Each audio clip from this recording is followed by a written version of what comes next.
आज की update news video में टॉप हेडलाइंस कुछ ऐसा है।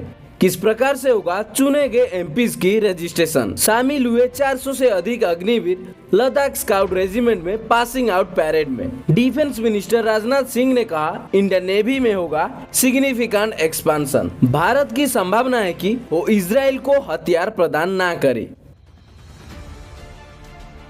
नया चुने गए सांसद के लिए रजिस्ट्रेशन काउंटर मंगलवार को दोपहर 2 बजे से पार्लियामेंट हाउस कॉम्प्लेक्स में काम करने लगेंगे। लोकसभा सेक्रेटेरिएट ने ये कहा जब वोट काउंटिंग आगे बढ़ रही थी। ये भी कहा गया है कि रजिस्ट्रेशन काउंटर 5 जून से लेकर 14 जून तक सुबह 10 बजे से लेकर शाम 8 बजे तक काम करेंगे। कागज का काम को कम करने और मेंबर के लिए फॉर्मेलिटीज को सीमलेस बनाने के लिए रजिस्ट्रेशन प्रक्रिया एक ऑनलाइन इंटीग्रेटेड सॉफ्टवेयर एप्लीकेशन के माध्यम से किया जाएगा। मेंबर को अलग अलग ब्रांचेस के साथ कोई फिजिकल फॉर्म पर सिग्नेचर करने की जरूरत नहीं होगी। इसे काफी समय बचेगा। पहले नए चुने गए सांसद का रजिस्ट्रेशन पुराने पार्लियामेंट हाउस बिल्डिंग जो अभी संविधान सदन है उसे होता था। इस बार सेक्रेटेरिएट ने ये अरेंजमेंट पार्लियामेंट हाउस में की है। एक टीम को इलेक्शन कमीशन की वेबसाइट पर ट्यूसडे को नजर रखने और सफल कैंडिडेट्स की कॉन्टैक्ट डिटेल को रियल टाइम में एंटर किया जाएगा। ये टीम एक सॉफ्टवेयर एप्लीकेशन का यूज करके जाँच कर सकेगी कि सफल कैंडिडेट नया एमपीज है या री इलेक्टेड एमपीज है।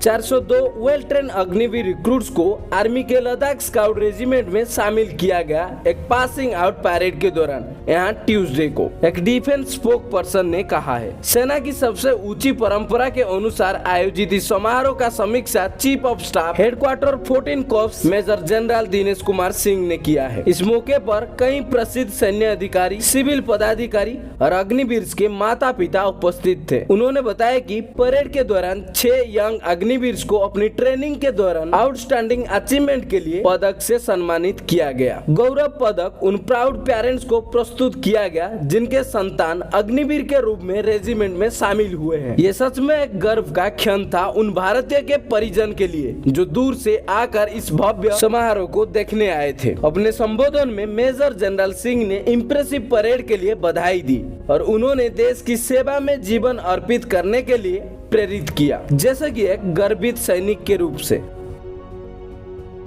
Indian defence minister Rajnath Singh ने हाल ही में इंडियन नेवी के लिए एम्बिशियस प्लान का घोषणा किया है। अगले 15 साल में 4 ऑपरेशनल एयरक्राफ्ट कैरियर ग्रुप्स के पोटेंशियल फ्यूचर लाने का लक्ष्य रखते हुए ये सिग्निफिकेंट एक्सपेंशन पहले की कल्पना से पार है जो सिर्फ 3 कैरियर फोर्स को समझाती थी और भारत को स्ट्रेटेजिक रूप से इम्पोर्टेंट ओशन रीजन में इंडियन नेवल की प्रेजेंस को मजबूत बनाने का लक्ष्य रखते हैं। इंडियन नेवी ने लंबी समय से 3 कैरियर बैटल ग्रुप की इच्छा की है जो स्ट्रेटेजिक रूप से वेस्टर्न और ईस्टर्न सीबोर्ड पर स्थित है। हालांकि राजनाथ सिंह के घोषणा के अनुसार 2 से 3 और कैरियर की संभाव्य रचना का सुझाव दिया गया है जिसे कुल कैरियर की संख्या 4 या 5 तक बढ़ जाती है।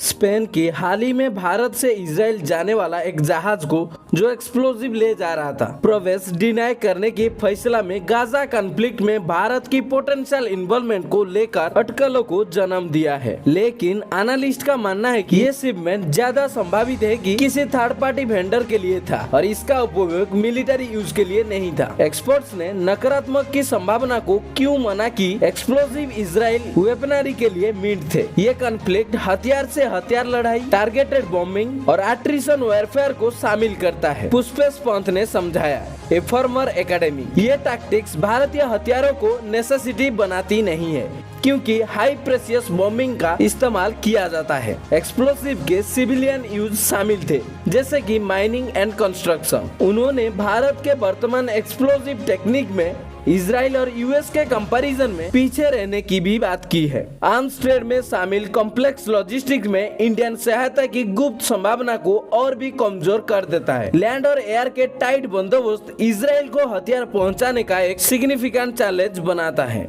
तो ये था आज की डिफेंस न्यूज। ऐसे और भी defence news, update news, current affairs जानने के लिए हमारे चैनल को जरूर सब्सक्राइब करें और अपने दोस्तों के साथ शेयर करें और जानते हैं इंडिया की पहचान।